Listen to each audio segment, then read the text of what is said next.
ഗസയിലെ ഇസ്രയേൽ ആക്രമണത്തിന് നടുവിൽ ദോഹയിൽ വെടിനിർത്തൽ ചർച്ച വീണ്ടും പുരോഗമിക്കുന്നുവെന്ന വാർത്ത. ഖത്തറും ഈജിപ്തും അമേരിക്കയും ഇസ്രയേലി സംഘവുമായി ചർച്ചയിലാണ്. കൊല്ലപ്പെട്ട പലസ്തീൻകാരുടെ സംഖ്യ 40,000 കവിഞ്ഞു എന്ന ഷോക്കിംഗ് വാർത്തകളും വരുന്നുണ്ട്. ഈ അവസരത്തിൽ പി ജെയിംസ് ഈ വാർത്തകളെ അപഗ്രഥിക്കാൻ നമുക്കൊപ്പം ചേരുന്നു. Good morning P James. Good morning SKN. James, എന്തൊക്കെയാ വിശേഷങ്ങൾ? SKN, ഇസ്രായേൽ ഹമാസ് യുദ്ധത്തിൽ ഒരു സങ്കടകരമായ വാർത്ത വരുന്നത് 40,000 പേര് കവിഞ്ഞിരിക്കുന്നു. മരണസംഖ്യ പലസ്തീനികൾ കൊല്ലപ്പെട്ടത് 10 മാസത്തെ യുദ്ധത്തിൽ സംഭവിച്ചതാണ്. ഒരുപക്ഷെ ഉക്രൈൻ യുദ്ധത്തിൽ കൊല്ലപ്പെട്ടതിനേക്കാൾ കൂടുതൽ സാധാരണക്കാർ കൊല്ലപ്പെട്ടിരിക്കുന്നു. ഹമാസിൻ്റെ ഇസ്രായേലും തമ്മിലുള്ള യുദ്ധത്തിൽ ഗസയിൽ. ഇതൊരു വല്ലാത്തൊരു വാർത്തയാണ്. പ്രത്യേകിച്ച് അതിൽ 30,000-ഓളം പേർ സ്ത്രീകളും കുട്ടികളുമാണ് എന്നറിയുമ്പോൾ തന്നെ നമ്മുടെ സങ്കടത്തിൻ്റെയും ക്ഷോഭത്തിൻ്റെയൊക്കെ വ്യാപ്തി കൂടുന്നു. SKN, യുദ്ധം ഏറ്റവും കൂടുതൽ നാശം വിതയ്ക്കുന്നത് സ്ത്രീകൾക്കും കുട്ടികൾക്കുമാണ്.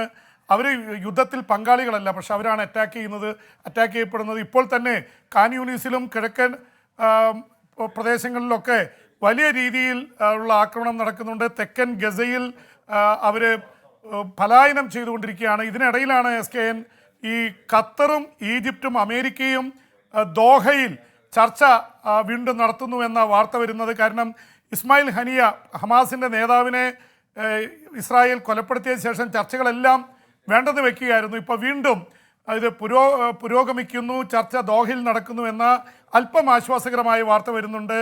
ഇസ്രായേലിൻ്റെ മേൽ വലിയ സമ്മർദ്ദമുണ്ട്. കാരണം ഇസ്രായേലിനെ ആക്രമിക്കാൻ തയ്യാറായി ഇറാൻ, ഹെസ്ബുള്ള, ഹൂതികൾ, ഹമാസൊക്കെ തയ്യാറായി നിൽക്കുകയാണ്.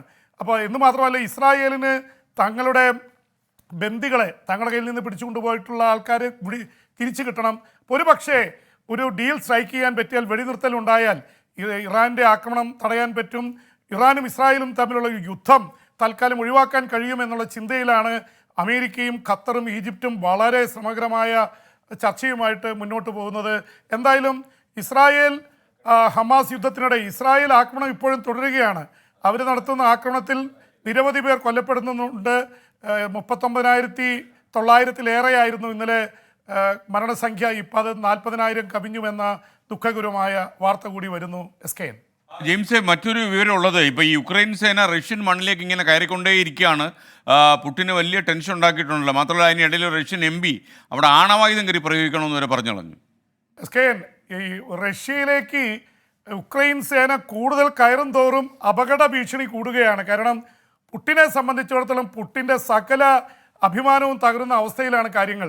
രണ്ടാം ലോക മഹായുദ്ധകാലത്ത് നാസികൾ അപ്രതീക്ഷിതമായി റഷ്യയിലേക്ക് ആക്രമിച്ച് കയറിയതാണ്. അത് എത്രയോ വർഷങ്ങൾക്ക് മുമ്പാണ്, ഏതാണ്ട് 10-80 വർഷങ്ങൾക്ക് മുൻപുള്ള ഒരു സംഭവമാണ്. ഒരു പക്ഷേ റഷ്യയിലേക്ക് ഒരു കടന്നുകയറ്റം നടന്നത്. അതിനുശേഷം ഇതാദ്യമായി എത്രയോ നേതാക്കന്മാർ കടന്നു വന്നു. പക്ഷേ ഏറ്റവും ശക്തനെന്ന് പറയുന്ന പുട്ടിൻ്റെ ഭരണകാലത്ത് തന്നെ റഷ്യയിലേക്ക് ചെറുതെന്ന് കരുതപ്പെട്ട ഉക്രൈൻ ഇരച്ചു കയറിയിരിക്കുന്നു. 10,000-കണക്കിന് ഉക്രൈൻ സൈനികരാണ്, ഏറ്റവും ബെസ്റ്റ് സംഘമാണ് കർസ്ക് മേഖലയിലൂടെ കയറി. അവരെ ഏതാണ്ട് 1,000 സ്ക്വയർ കിലോമീറ്റർ ഇന്നലെ പിടിച്ചടക്കിയിരുന്നു. ഇന്ന് ആയപ്പോൾ അത് 1,150 സ്ക്വയർ കിലോമീറ്റർ ആയിരിക്കും. മിന്നൽ വേഗത്തിലാണ് പ്രദേശങ്ങൾ പിടിച്ചടക്കുന്നത്. അത് വല്ലാത്തൊരിതുണ്ടാക്കിയിരിക്കുന്നു. ഒരു വീക്ക് പോയിന്റിൽ കയറി അവരങ്ങ് മുന്നോട്ട് പോയി. എന്ന് മാത്രമല്ല SKN, നമ്മളൊക്കെ അത്ഭുതപ്പെടുത്തുന്നത്, അവിടെ പിടിച്ചെടുത്ത കർസ്ക് മേഖലയിൽ ഒരു മിലിറ്ററി കമാൻഡ് സ്ഥാപിച്ചിരിക്കുന്നു. അവരുടെ സൈനിക തലവൻ ഒലക്സാന്ദ്രെ സിറിസ്കി അദ്ദേഹം പറഞ്ഞിരിക്കുന്നത്, ഞങ്ങളിതാ റഷ്യയിൽ ഞങ്ങളുടെ മിലിറ്ററി കമാൻഡ്. അപ്പോൾ മിലിറ്ററി കമാൻഡ് സ്ഥാപിച്ചു എന്ന് പറഞ്ഞാൽ ഇനി ആ കമാൻഡിനെ പുറത്താക്കണമെങ്കിൽ വേറെ യുദ്ധം നടത്തണം. റഷ്യയുടെ സൈനികരെ 100 പേരെ പിടിച്ചെടുത്തു. ഇനി നെഗോഷിയേറ്റ് ചെയ്യുമ്പോൾ, മധ്യസ്ഥ ശ്രമങ്ങൾ നടക്കുമ്പോൾ റഷ്യൻ സൈനികരെ വിട്ടുകിട്ടാൻ പകരം ഉക്രൈൻ്റെ പ്രദേശങ്ങൾ വിട്ടുതരണമെന്നൊക്കെ ആവശ്യപ്പെടാം. ആ തരത്തിൽ 100 പേരെ ഔദ്യോഗികമായിട്ട് തന്നെ പിടിച്ചെടുത്തേണ്ട വാർത്ത വരുന്നുണ്ട്. എന്ന് മാത്രമല്ല, റഷ്യയെ പ്രകോപിപ്പിക്കാൻ വേറൊരു കാര്യം കൂടിയുണ്ട്. ബ്രിട്ടീഷുകാരുടെ ചലഞ്ചർ എന്ന ഏറ്റവും അത്യാധുനികമായ ടാങ്കുകൾ ഉപയോഗിച്ചാണ് ഉക്രൈൻ സേനയുടെ മുന്നേറ്റം. അപ്പോൾ ബ്രിട്ടനെതിരെ പറഞ്ഞിട്ട്, ഞങ്ങളുടെ മണ്ണിൽ കയറിയാൽ ഏത് രാജ്യമാണെങ്കിലും അതിനെ ആക്രമിക്കും. അപ്പോൾ ബ്രിട്ടീഷ് ചലഞ്ചർ ടാങ്കുകൾ ഉക്രൈൻ സേന മുന്നേറുന്നു. വല്ലാത്ത രീതിയിൽ പുട്ടിനെ അമ്പരിപ്പിച്ചിരിക്കുകയാണ്. ഇതിനു മുമ്പ് പുട്ടിൻ അല്പം അമ്പരന്ന് പോയത് അദ്ദേഹത്തിൻ്റെ ഏറ്റവും വിശ്വസ്തനായിരുന്ന ഷെഫ് എന്നറിയപ്പെട്ടിരുന്ന യജ്നി പ്രഗോഷിൻ തൻ്റെ സംഘവുമായിട്ട് അവിടെ അദ്ദേഹത്തിന് ബദൽ പട്ടാളമുണ്ട്. പുട്ടിനുമായിട്ടും അവിടുത്തെ സൈനിക കമാൻഡുമായിട്ടൊക്കെ പ്രശ്നമായപ്പോൾ അദ്ദേഹം മോസ്കോയിലേക്ക് മാർച്ച് നടത്തി. അത് ഒരു വിധത്തിലാണ് സെറ്റിൽ ചെയ്തത്. എന്തായാലും പ്രഗോഷിനെ വിമാന അപകടത്തിൽ കൊല്ലുക തന്നെ ചെയ്തു. പക്ഷേ ഇപ്പോൾ അത് വീണ്ടും പുട്ടിൻ്റെ അധികാരത്തിന് മേൽ ഭീഷണി ഉയർത്തിക്കൊണ്ട് ഉക്രൈൻ സേന മുന്നേറുന്നു. അവരെ വലിയ ചെറുത്തുനിൽപ്പില്ല. ഇത് വല്ലാത്ത രീതിയിലുള്ള പ്രശ്നങ്ങൾ ഉണ്ടാക്കിയിരിക്കുന്നു. റഷ്യ ആണവായുധം പ്രയോഗിക്കണമെന്ന് അവിടുത്തെ റഷ്യൻ MP ആവശ്യപ്പെട്ടിരിക്കുന്നു. ഇത് 6000-ലേറെ വാർഹെഡ്സ് ഉണ്ട്, ആണവായുധങ്ങളുണ്ട് റഷ്യയുടെ കയ്യിൽ.